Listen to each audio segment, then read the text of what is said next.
Eh bien, puisque je vous ai déjà parlé ici de l'opéra La Juive de Halévy, et comme je vous ai également parlé de la fille de Halévy, Geneviève, qui est devenue Madame Bizet, il est temps que je vous parle maintenant de Jacques Fromental Halévy lui-même, parce que sa carrière et la place qu'il a tenue à Paris au XIXe siècle sont tout à fait exemplaires. Halévy est né à Paris en 1799. Son père était chazan et professeur d'hébreu. Alors le petit Jacques se montre vite très doué pour la musique. Il entre à 10 ans au Conservatoire de Paris, où il devient le protégé du directeur, Cherubini. Il obtient le Grand Prix de Rome à 20 ans, puis il voyage à travers l'Europe, en Italie bien sûr, puisqu'il séjourne à la Villa Médicis comme il se doit, mais aussi à Vienne, où il rencontre Beethoven. Halévy est avant tout un compositeur d'opéra et d'opéra comique. Il en écrit un très grand nombre, en français, mais aussi en italien. Il n'est pas question de les citer tous, naturellement, mais je mentionnerai particulièrement, en dehors de La Juive, Le Juif errant, d'après le roman d'Eugène Sue, et Noé, opéra inachevé et terminé par son gendre, Georges Bizet.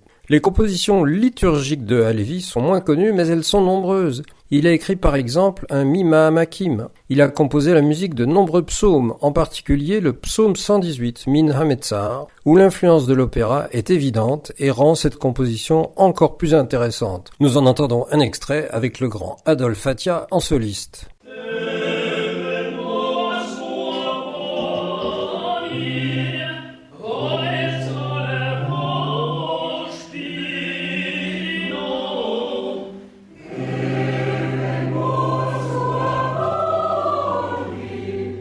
Halévy était le conseiller musical du consistoire. Comme professeur au conservatoire, il a eu comme élève Bizet, bien sûr, mais aussi Gounod et Saint-Saëns. Né sous le Directoire, il a étudié sous le Premier Empire, il a commencé sa carrière sous la Restauration, il l'a terminée sous le Second Empire.